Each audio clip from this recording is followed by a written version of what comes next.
Capítulo 9. O Senhor Deus disse a Moisés: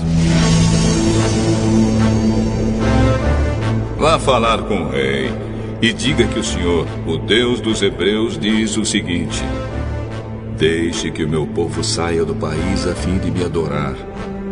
Pois se você não deixar e continuar impedindo que ele vá, eu o castigarei com uma doença horrível que atacará todos os seus animais, isto é, os cavalos, os jumentos, os camelos, o gado, as ovelhas e as cabras. Farei diferença entre os animais dos israelitas e os dos egípcios, e não morrerá nenhum animal dos israelitas. Eu, o Senhor, marquei um prazo.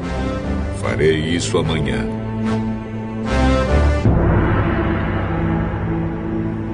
No dia seguinte, o Senhor fez como tinha dito.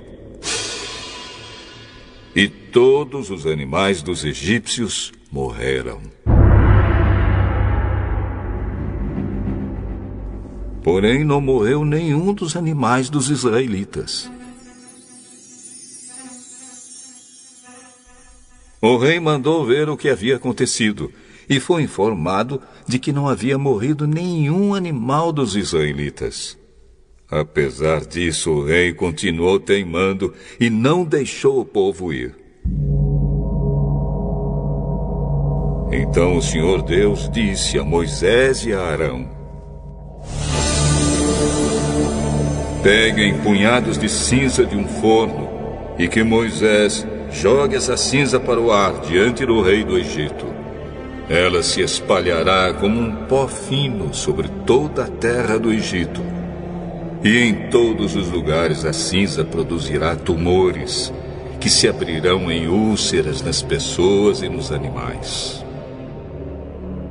Assim Moisés e Arão pegaram cinza e ficaram de pé na frente do rei. Moisés jogou a cinza para cima. E ela produziu tumores, que viraram úlceras nas pessoas e nos animais. Os mágicos não puderam aparecer diante de Moisés, porque eles e todos os outros egípcios estavam cobertos de tumores. Porém, o Senhor Deus fez com que o rei continuasse teimando.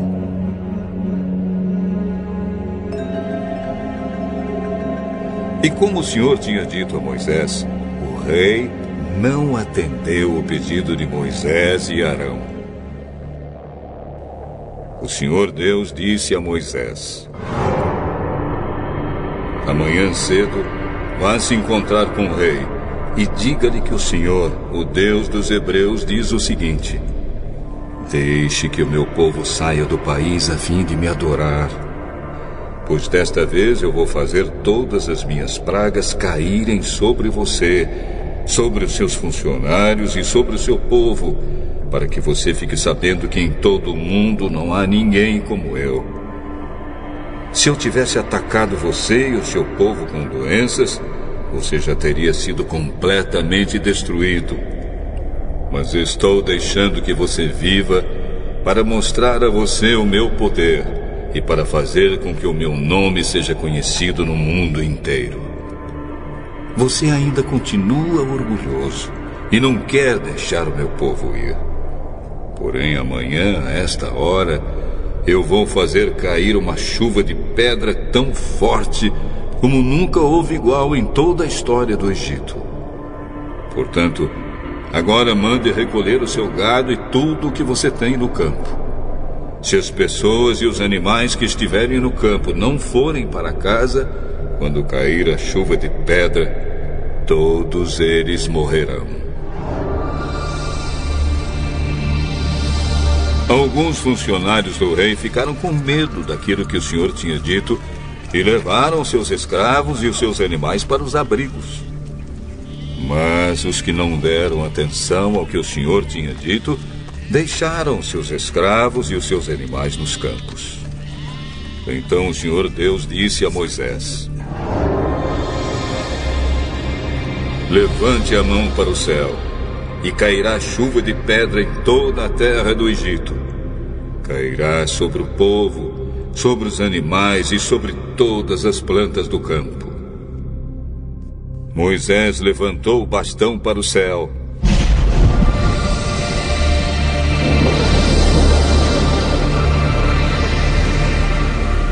E o Senhor mandou trovões, raios e chuva de pedra sobre o país.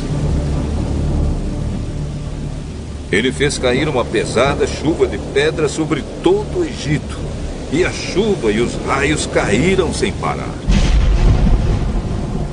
Essa foi a pior tempestade que o Egito já teve em toda a sua história.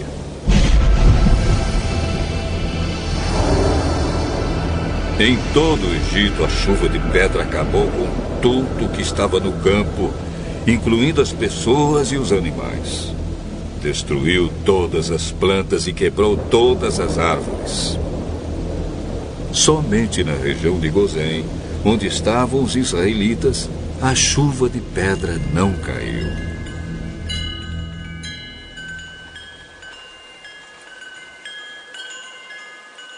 Então o rei mandou chamar Moisés e Arão e disse: Desta vez eu pequei. O Senhor Deus é justo. Eu e o meu povo somos culpados. Orem ao Senhor. Chega de trovões e de chuva de pedra. Eu os deixarei ir. Vocês não precisam esperar mais. Moisés respondeu: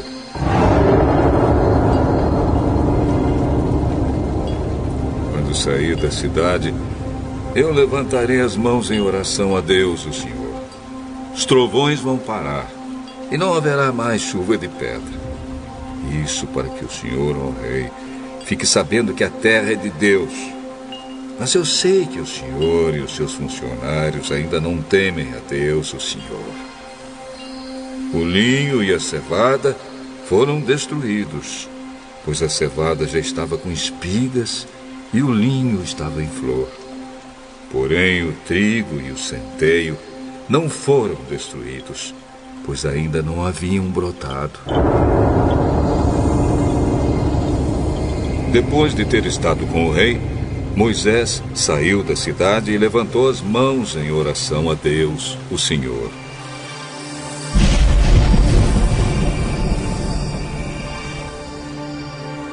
Aí os trovões, a chuva e a chuva de pedra pararam.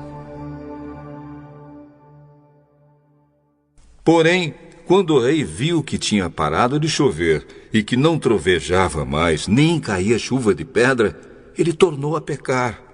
Ele e os seus funcionários continuaram teimando. E como o Senhor tinha dito por meio de Moisés, o rei não deixou que os israelitas fossem embora.